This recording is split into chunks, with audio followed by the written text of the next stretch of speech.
अजीज़ दोस्तों, अस्सलाम वालेकुम, नमस्ते, सत श्री अकाल, जय जिनेंद्रा, गुड आफ्टरनून। अजीज़ दोस्तों, पाकिस्तान के बारे में कुछ बड़ी भयानक खबरें हैं। उस पे जाने से पहले मैं ज़रा एक प्रोग्राम जो मैं काफ़ी अरसे से आपको कह रहा था वो अब शुरू हो चुका है। हमने कुछ लाइकली माइंडेड पीपल मिल के एक ह्यूमन राइट्स ऑर्गेनाइजेशन लॉन्च की है, एशियन ह्यूमन राइट्स फोरम के नाम से। और उसकी वेबसाइट पे हम एशिया के मुख्तलिफ़ मुल्कों में होने वाले ह्यूमन राइट्स वायोलेशंस के बारे में रिपोर्ट्स और न्यूज़ रेगुलरली देते रहेंगे। आप प्लीज़ हमें सपोर्ट कीजिए, वेबसाइट को विज़िट कीजिए और देखिए उसमें हम किस तरह आपको वहाँ पे बताएंगे कि किस तरह एशिया का अमन ख़राब कर रहे हैं कुछ टेररिस्ट स्टेट्स हैं जिसमें पाकिस्तान सर फहरिस्त है। इस्लाम के नाम पे एक एक्सट्रीमिस्ट मूव चलाई हुई है और उसको मतलब अपनी मर्ज़ी का इस्लाम इम्पोज़ करने के लिए लगातार एक कोशिश की जा रही है। तो इसके लिए हमने ये ऑर्गेनाइजेशन लॉन्च की है। इसका एक मंथली न्यूज़लेटर भी निकलेगा। मार्च का न्यूज़लेटर मैं भेज रहा हूँ सबको। हमारे पास एक तकरीबन 1000 लोगों की मेलिंग लिस्ट है जिनको हम ये भेज रहे हैं। ये वो लोग हैं जो दुनिया की मुख्तलिफ़ पार्लियामेंट्स के मेंबर हैं और दुनिया के मुख्तलिफ़ थिंक टैंक्स हैं, NGOs हैं, मीडिया हाउसेस हैं और इस तरह जो इम्पोर्टेंट पॉलिसी मेकिंग लोग हैं उनको हम ये न्यूज़लेटर हर महीने भेजेंगे। और अगर कोई आप में से वो न्यूज़लेटर की सब्सक्रिप्शन चाहता है तो आप वेबसाइट पे जाके न्यूज़लेटर सब्सक्राइब कर सकते हैं या आप मुझे ईमेल पे भेज सकते हैं अपना ईमेल एड्रेस और हम आपको वो न्यूज़लेटर भेज देंगे। इस बार हमने एक 7 पेज का जो न्यूज़लेटर निकाला है उसमें पहली स्टोरी हमारी पाकिस्तान में जो माइनॉरिटीज़ के साथ, रिलीजियस माइनॉरिटीज़ के साथ जो अत्याचार हो रहे हैं उसके बारे में हमने डिटेल से बताया है। इसके बाद हमने और इश्यूज़ भी इसमें डाले हैं, जैसे कि दूसरी स्टोरी हमारी चाइना के बारे में है कि चाइना में किस तरह religious, social, political, civil liberties ये सब चीज़ें वायोलेट की जाती हैं और उसके बारे में डिटेल्स हैं। और लास्ट पेज में हमने रेफरेंसेस में उन सारी रिपोर्ट्स के लिंक्स दिए हैं जहाँ पे आप पूरी रिपोर्ट्स पढ़ सकते हैं। इसके बाद अगले पेज पे हमारा इस्लामिक एक्सट्रीमिज़म इन साउथ एशिया है, जिसमें भारत, पाकिस्तान, बांग्लादेश वगैरह में किस तरह इस्लामिक एक्सट्रीमिज़म बढ़ती और फैलती जा रही है। इसके बाद अगले पेज पे हमने रोहिंग्या का इशू उठाया है। रोहिंग्या का इशू एक्चुअली तो बर्मा का है ना। बर्मा के जो रोहिंग्या हैं उनको, उनसे नेशनलिटी लेके उनको इंसानियत सोच उन पर जुल्म हो रहा है और बर्मा में जो रोहिंग्या रहते हैं उनको कोई हुकूक, कोई उनके राइट्स नहीं है और ये basic violation of human rights है, क्योंकि रोहिंग्या आफ्टर ऑल बर्मा के सैकड़ों हज़ारों साल से सिटीज़न है और उसमें फिर हज़ारों लाखों लोगों ने माइग्रेट किया है, बांग्लादेश में कैंपों में रह रहे हैं, भारत में आ रहे हैं। तो ये सब चीज़ें एक ह्यूमैनिटेरियन क्राइसिस इसी वजह से है कि बर्मा की डिक्टेटर गवर्नमेंट ने वहाँ अपने ही सिटीज़न रोहिंग्यास के साथ जुल्म किया है। इसके बाद हमने इराक़ और सीरिया में जो यजीदी कौम के साथ जुल्म हुए हैं, बर्बरियत हुई है, उसके बारे में कुछ डिटेल्स आपके सामने रखी हैं कि किस तरह उनके साथ ज़्यादती हुई है और किस तरह उनका एक जेनोसाइड हुआ है और मास उनके लोगों को अगवा किया गया है, बंदी बनाया गया, उनकी मार्केटें लगा के बेचा गया है, औरतों को, यंग लड़कियों को, टीनेजर लड़कियों को, माइनर लड़कियों के रेप हुए हैं, उनको बेचे गए हैं $10 में। और आखिरी में हमने कंफर्ट वीमेन जो सेकेंड वर्ल्ड वार की थी उनका एक फॉरगॉटन इशू था। ये कंफर्ट वीमेन जब जापान जर्मनी के साथ मिल के जंग अजीम लड़ रहा था तो जापान की फ़ौज ने जब कोरिया वगैरह पे कब्ज़ा किया तो कोरिया और जापान की उन औरतों को जो कि इनके मुखालिफ थीं उनको अगवा करके उनको बंदी बनाया था और वो सिर्फ सेक्स स्लेव के तौर पे इनके लिए काम करती थीं। फिर जंग अज़ीम ख़त्म हुई तो ये सेक्स स्लेव्स अपने राइट्स के लिए पूरी दुनिया में आवाज़ उठाती थीं। 90s में तो ये UN में भी आती थीं। जब मैं उनको देखता था उधर काफ़ी बूढ़ी हो चुकी होती थीं। लेकिन ये एक बड़ा डिफ़िकल्ट केस है जो मैं याद दहानी के लिए हमने इसमें डाला है। हमारा नेक्स्ट जो इशू है ना बलूचिस्तान, नेक्स्ट जो इशू है ना हमारे न्यूज़लेटर का, वो उसकी मेन स्टोरी हम बलूचिस्तान पे कर रहे हैं और बलूचिस्तान के हवाले से हम मुख्तलिफ इंटरनेशनल ह्यूमन राइट्स रिपोर्ट्स वगैरह का स्टडी कर रहे हैं। तो अज़ीज़ दोस्तों, हमारे इस कोर्स को सपोर्ट कीजिए। ये हमने अपने तईं, सिर्फ अपने तईं ये सब किया है, हमें किसी की सपोर्ट नहीं है। हम तो चाहते थे कि ये न्यूज़लेटर हम प्रिंट में भी निकालें और क्योंकि देखें ईमेल है ना, हर आदमी नहीं पढ़ता।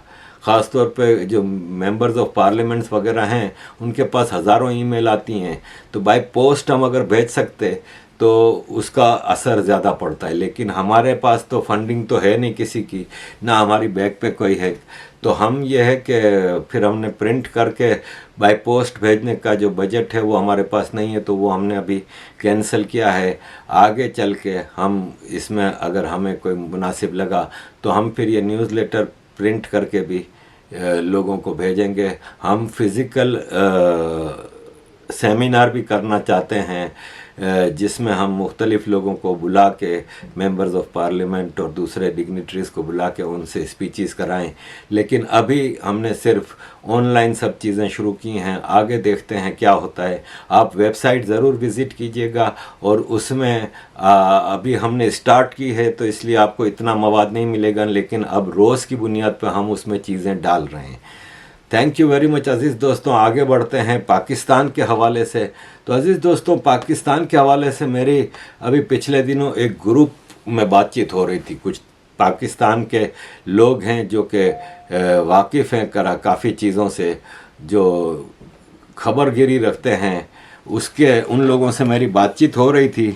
तो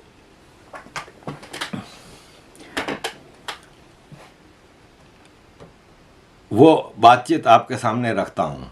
वो ये बता रहे थे कि पाकिस्तान का हाल ख़राब है और टैक्स कलेक्शन बहुत ज़्यादा कम हो जाएगा। इसकी वजह यह है कि स्टॉक मार्केट के एक दोस्त थे उसमें, और स्टॉक मार्केट वालों ने कहा कि पहले तो उन्होंने खूब गालियाँ दी फ़ौज को, पॉलिटिशियंस को, और उन्होंने कहा कि यार स्टॉक एक्सचेंज की वेबसाइट खाली चेक कर लो। पाक Suzuki, Indus Motors, Gandhara tyres, general tyres और बेशुमार कंपनियां बंद हो रही हैं और उनके शेयर्स बिल्कुल नीचे गिर रहे हैं, और ये अरबों रुपए का टैक्स देती हैं ये कंपनियां, तो वो टैक्स कलेक्शन अब ख़तरनाक हद तक नीचे चला जाएगा। कई कंपनियां बंद होने के चांस हैं वेरी नियर फ्यूचर में। इसके बाद उन्होंने फाइनेंस मिनिस्ट्री वालों को खूब गालियाँ दी और उन्होंने कहा कि ट्रेजरी बिल्स, जो कि टी बिल्स कहलाते हैं, इससे पाकिस्तान की फाइनेंस मिनिस्ट्री प्राइवेट बैंकों से खरबों रुपया, hundreds of billions of rupees उधार ले रही है और भारी सूद पे ले रही है, और हर 3 महीने बाद ये बिल मैच्योर हो जाते हैं, लेकिन इनके पास पैसे नहीं होते वो बिल के पैसे देने के लिए, तो और ज़्यादा ट्रेजरी बिल इशू होते हैं और बेचे जाते हैं, और जिस रेट पे भी मिले, जिस बैंक से भी मिले, वो ले लेते हैं कि उनको पता है कि हमने कौन सा पेमेंट करनी है। और उन्होंने कहा कि ये सारे लोग मिले हुए हैं, सरकार के लोग जो हैं वो मिल के ये सब चीज़ें कर रहे हैं, और अब किसी वक्त भी खून खराबा हो सकता है, शुरू हो सकता है। काट दूंगा। तो ये देखें कराची में ये शुरू हो चुका है, तो ये बता रहे हैं कि खून खराबा शुरू होने वाला है, सब एक दूसरे के साथ गुत्थम गुत्था होने वाले हैं। पिछले 5 महीनों में सरकार ने जो भी कदम उठाया वो फेल हो गया है। पीटीआई वालों ने बहुत बड़ा जुआ खेला और वो समझते हैं कि वो या तो हीरो बन जाएंगे या फिर कंट्री ही नहीं रहेगा। इलेक्शन पोस्टपोन हो चुके हैं और इलेक्शन अक्टूबर के लिए अनाउंस कर दिए गए हैं, जबकि कॉन्स्टिट्यूशन कहता है कि 90 दिन में इलेक्शन होने चाहिए। अब 90 दिन में इलेक्शन नहीं होने वाले। आर्मी ने इस हुकूमत को सिर्फ इसलिए बर्दाश्त किया हुआ है कि आईएमएफ से डील कर रही है ये, और कोशिश है कि जल्दी से जल्दी आईएमएफ से डील कर दे। लेकिन इसाक डार और सरकार ये समझती है कि जैसे ही आईएमएफ की डील हो जाएगी तो हमें छुट्टी करा दी जाएगी। इसलिए पाकिस्तान की सरकार ही कोशिश कर रही है कि लोन ना मिले, इसलिए कभी न्यूक्लियर बॉम्ब पे पाबंदी की बात, कभी मिसाइलों की पाबंदी के बाद अब इन्होंने लास्ट वीक क्या किया कि अचानक ऐलान कर दिया कि हम गरीब लोगों को पेट्रोल पे 100 रुपये की सब्सिडी दे रहे हैं। सब्सिडी देने का मतलब गरीब लोगों को 100 रुपये का पेट्रोल कम कीमत पे देंगे। अब पहले तो ये कौन डिसाइड करेगा कि गरीब कौन है? पेट्रोल तो गाड़ी में, पेट्रोल स्कूटर में इनों में डलाया जाता है ना। तो ये अभी तो बातचीत ही हो रही थी, ऐलान कर दिए गए तो आईएमएफ ने पकड़ा कान इसाक डार का। कहाँ भाई, हमने तो तुम्हें पेट्रोल के भाव बढ़ाने के कहे, तुम उल्टा कम कर रहे हो, सब्सिडियाँ दे रहे हो। तो फौरन सरकार ने कहा नहीं सॉरी हम वापस ले रहे। तो इस तरह की चीज़ें करके वो साहब जो थे, जो कि एक बहुत बड़े फाइनेंशियल डिपार्टमेंट से ताल्लुक़ रखते हैं, उन्होंने कहा कि ये आईएमएफ से डील को टरखा रहे हैं एक्चुअली, ताकि यह है कि इनको पता है कि जिस दिन आईएमएफ की डील हुई इस सरकार को खुदाफिज कह दिया जाएगा। और सरकार, जो असल सरकार है आर्मी, वो ये चाहते हैं कि जैसे ही ये डील हो जाए इस सरकार की छुट्टी कर दी जाए और फिर एक टेक्नोक्रेट सरकार लेके आए जाए। तो ये सब ऐसा है कि पाकिस्तान, वो कह रहे थे स्टॉक एक्सचेंज वाले साहब कि पाकिस्तान का गुब्बारा तकरीबन फटने वाला है, और ये इंटरनेशनली डिफ़ॉल्ट हो कि ना हो, लोकली डिफ़ॉल्ट हो चुका है। और यह है कि अब इस सिचुएशन में बेहतरी आने की कोई उम्मीद नहीं। अजीज़ दोस्तों, आटा, सरकार ने मुफ्त आटा गरीबों को देने का ऐलान किया। तो जहाँ पे आटा बांटा जा रहा था, तो सरकार अगर आटा बांट रही है तो कोई इनकी सिस्टम होना चाहिए ना कि वहाँ पे कोई ऑर्गेनाइज्ड तरीके से बांटे। ऐसी हल्ला बोल हुई कि दर्जनों लोग ज़ख्मी हो गए। ये औरत बेचारी को आटा तो मिल गया, लेकिन ये कौम का हाल है। रमज़ान आ रही है, फ्रूट्स के दाम, क्योंकि रमज़ान में अल्लाह ने तो पता नहीं कहा है कि नहीं कहा है, मुल्लाओं ने कह दिया है कि फ्रूट अफ्तारी पे लाजमी होना चाहिए 4-5 किस्म का। तो फ्रूट्स के भाव हमारे मुसलमान भाई हैं ना, डबल कर देते हैं रमज़ान में। वो गरीब की पहुंच से दूर हो जाता है। बस फ़र्क सिर्फ ये है कि ये लोग आटे के लिए, फ्रूट के लिए तो लड़ मर रहे हैं, ये रेस्टोरेंटों पे तो हल्ला बोल कर रहे हैं, लेकिन जो एक्चुअल ज़िम्मेदार है ना इन सारी सिचुएशन का, उनके सामने नहीं जा रहे, उनको कुछ नहीं कह रहे। तो ये चीज़ देखनी होगी कि कब तक ये मामला चलते रहेंगे। बहुत करीब है कि वो भी हो जाएगी। अजीज़ दोस्तों, एक मौलवी है कारी अब्दुल हमीद, 12 साल की अपनी स्टूडेंट को मस्जिद के अंदर, इनका एक कमरा होता है ना मौलवियों का, उसमें रेप कर रहा था और रेप करते हुए पकड़ा गया। इसको जेल में बंद कर दिया। ब्लास्फेमी का इल्ज़ाम लगे तो हड्डियां तोड़ देते हैं, बोटी बोटी नोच लेते हैं और फिर उसकी लाश को आग लगा देते हैं। इन चीज़ों से इनको कोई फ़र्क नहीं पड़ता। एक मौलवी अल्लाह के घर में इतना गंदा घिनौना काम करे, इनको कोई फ़र्क नहीं पड़ता।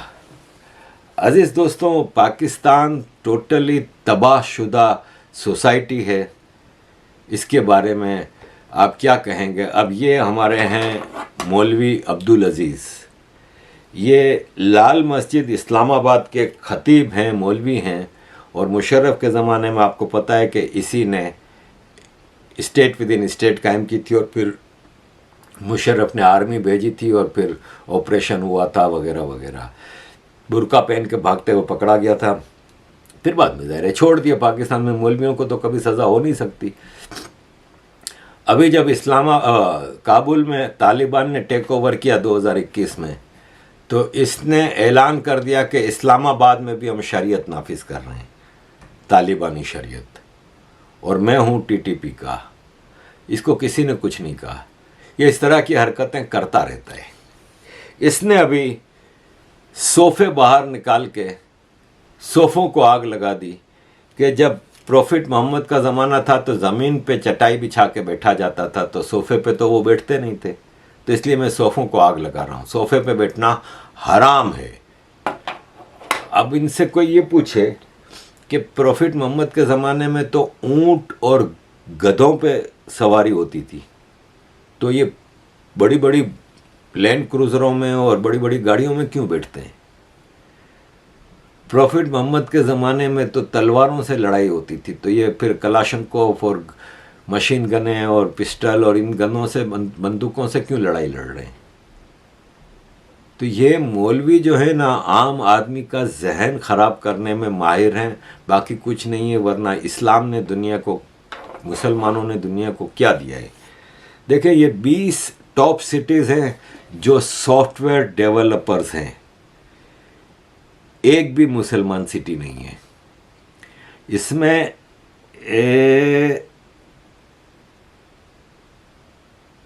हैदराबाद, चेन्नई, गुड़गांव, बंगलोर, पुणे, मुंबई, 20 में से 6 इंडिया के शहर हैं। सारे 20 के 20 काफिर मुल्कों के शहर हैं, एक भी मुसलमान सिटी नहीं है। ये दुनिया को कुछ नहीं दे रहे, सिवाय टेररिज्म के, सिवाय एक्सट्रीमिज़म के, कुछ भी नहीं दे रहे। तो अज़ीज़ दोस्तों, थोड़ी सी वापस मैं इकोनॉमी की तरफ आऊँगा कि IMF ने यूक्रेन के लिए $15.6 बिलियन की लोन अप्रूव कर दी। श्रीलंका के लिए $3 बिलियन की लोन अप्रूव कर दी। बांग्लादेश के लिए लोन अप्रूव कर दी। पाकिस्तान को जमीन पे नाक रगड़वा रहा है। अभी तक दूर दूर तक कोई बात नहीं हो रही पैसे देने की। रोज नई चीजें आ रही हैं, रोज नई शर्तें आ रही हैं। अब एक ही चीज पे अटके हुए हैं कि आपके जो फ्रेंडली कंट्रीज हैं वो गारंटी दें कि हम मदद करेंगे तो फिर हम आपको देंगे। फ्रेंडली कंट्री में सऊदी अरब ने क्लियर जवाब दे दिया कि अभी तो भाई कोई गुंजाइश नहीं, हमने आपको हद से ज़्यादा दे दिया। इमारात घास भी नहीं डाल रहा। सऊदी अरब, आसिम मुनीर खुद चल के गया। ये कभी नहीं होता था कि आर्मी चीफ जाए, सऊदी बादशाह से मिले और लोन लेके ना आए। ये पहली बार हुआ है। चाइना ने, एक बैंक ने $1.3 मिलियन, एक बैंक ने $1.3 मिलियन अपनी पहले लोन वसूल की, फिर वही $1.3 मिलियन भारी सूद के ऊपर, भारी इंटरेस्ट रेट के ऊपर पाकिस्तान को वो लोन दी। तो चाइना के जो पावर हाउसेज हैं उन्होंने कहा हमारे 1.5 बिलियन दो। तो चाइना एक हाथ से दे रहा है, एक हाथ से ज़्यादा ले रहा है। तो सर चाइना भी इंटरेस्टेड नहीं है। इसहाक डार बार बार कह रहे हैं कि IMF दे देगा, ऐसा कोई मसला नहीं है। अब सिचुएशन ये बता रहे हैं कि $7 बिलियन खाली लोन रीपेमेंट है 30 जून तक। ये कम बता रहे हैं, 13 बिलियन है, लेकिन चले हम 7 बिलियन माने। इसमें से ये कह रहे हैं उम्मीद है कि 4 बिलियन की लोन हम रोल ओवर करा लेंगे, जिनकी है बैंकों की और ये वो, और 3 बिलियन तो हमें देने ही पड़ेंगे। कहाँ से देंगे? इंपोर्ट बिल्कुल बंद है। टेक्सटाइल सेक्टर ने all Pakistan textile mills association एप्टमा ने सरकार को ख़त लिखा है कि हमारी टेक्सटाइल मिल्स 50% से भी कम चल रही हैं, क्योंकि हमारी एलसीआई ही नहीं खुल रही। हम टेक्सटाइल के लिए जो हमारे रिक्वायरमेंट है बाहर से मंगवाने की चीज़ों की, वो हमें है नहीं, तो हम तो काम ही नहीं कर पा रहे। 70 लाख लोग अब तक जॉब लूज कर चुके हैं टेक्सटाइल सेक्टर में, और ये कह रहे हैं कि 1 करोड़ लोग जॉबलेस हो जाएंगे अगर हमारी टेक्सटाइल मिलें बंद हो गई, और साल का 10 बिलियन का एक्सपोर्ट रेवेन्यू कम हो जाएगा। ये इस वक्त पाकिस्तान की सिचुएशन है। इसको डिफॉल्ट नहीं कहेंगे तो क्या कहेंगे। ऐसे में कहाँ जाए आम आदमी, आम पाकिस्तानी। अजीज़ दोस्तों, ये है सिचुएशन सारी आपके सामने रखी। थैंक यू वेरी मच अजीज़ दोस्तों for all your support. Keep supporting.